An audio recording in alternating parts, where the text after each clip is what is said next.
आजकल एक खबर आग की तरह फैल रही है कि सोने की कीमतों में एक जबरदस्त 40% तक की गिरावट आने वाली है। तो चलिए आज इसी खबर की तह तक चलते हैं।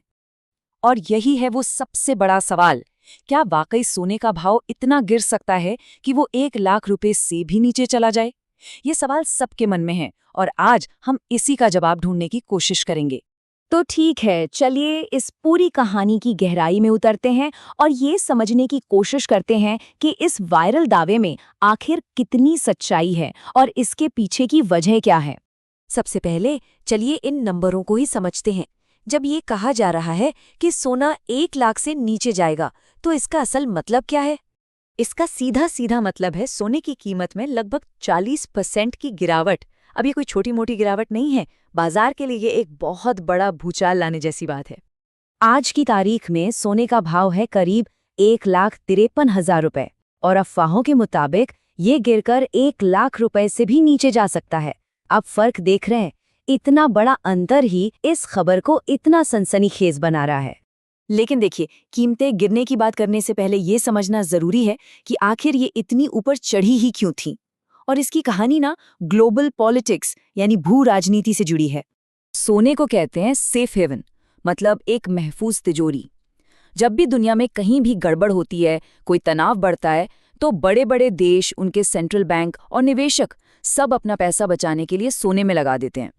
और ये खेल शुरू हुआ 2022 में रूस यूक्रेन युद्ध के साथ। माहौल बिगड़ते ही दुनिया भर के सेंट्रल बैंकों ने सोना खरीदना शुरू कर दिया, दबा के सोना खरीदा। लेकिन मजे की बात यह है कि इसका असर फौरन नहीं दिखा। लगभग 2 साल लग गए और 2024 आते आते सोने की कीमतें आसमान पर थीं। और ये सिर्फ कहने की बात नहीं है, ये आंकड़े देखिए। 2022 के बाद सेंट्रल बैंकों ने जिस रफ्तार से सोना खरीदा, वो पहले के मुकाबले कई गुना ज्यादा था। ये चार्ट साफ साफ दिखा रहा है कि कितनी जबरदस्त खरीदारी हुई थी। लेकिन अब कहानी में आ रहा है एक जबरदस्त ट्विस्ट। ग्लोबल पॉलिटिक्स में कुछ ऐसा हो रहा है जो पूरे समीकरण को पलट सकता है, और यही वो वजह है जिससे सोने के गिरने की बातें हो रही हैं। और इस ट्विस्ट का सबसे बड़ा सबूत है ब्लूमबर्ग की ये रिपोर्ट। सोचिए जरा, रूस जो इतने समय से डॉलर से दूरी बना रहा था, वो अब वापस अपने एनर्जी ट्रेड के लिए डॉलर इस्तेमाल करने की सोच रहा है।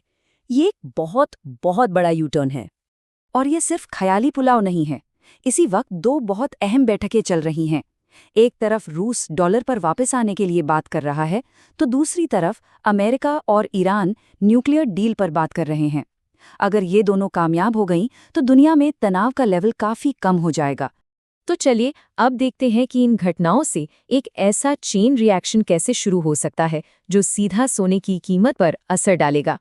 ये पूरा डोमिनो इफेक्ट कैसे काम करता है, इसे समझना बहुत आसान है। स्टेप 1, दुनिया में तनाव कम होता है। स्टेप 2, अमेरिकी डॉलर मजबूत होने लगता है। स्टेप 3, जब डॉलर मजबूत है तो सोने जैसी सेफ जगह की जरूरत कम हो जाती है। स्टेप 4, तब जिन सेंट्रल बैंकों ने सोना खरीदा था वो उसे बेचना शुरू कर देते हैं। और स्टेप 5, जब बाजार में किसी चीज की सप्लाई बढ़ जाती है तो क्या होता है? जाहिर है उसकी कीमत नीचे आ जाती है। तो निचोड़ ये है कि डॉलर और सोने का रिश्ता 36 का आंकड़ा वाला है। जब डॉलर ऊपर जाता है तो सोना नीचे आता है। इस एक लाइन में ही पूरी भविष्यवाणी का राज छिपा है। ठीक है, मान लिया कि गिरावट आ सकती है, लेकिन सबसे बड़ा सवाल तो यही है कि कब और क्या ये पक्का है? अब देखिए, अमित गोयल जैसे एक्सपर्ट्स का मानना है कि ये बिल्कुल मुमकिन है, लेकिन ये कल या परसों नहीं होने वाला।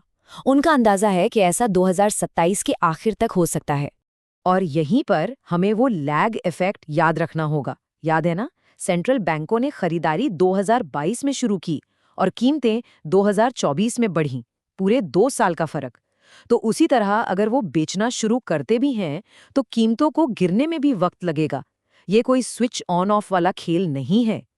तो इसका मतलब क्या हम मान ले कि सोने का गिरना तय है? नहीं, बिल्कुल नहीं।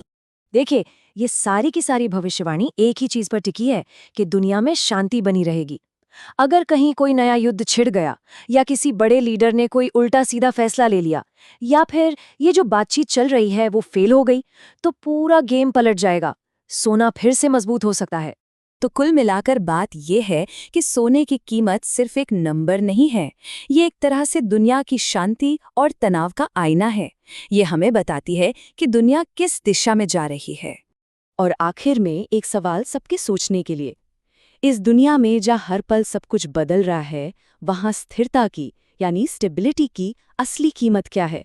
और ये एक ऐसा सवाल है जिसका जवाब सोने की कीमत से कहीं ज्यादा बड़ा है।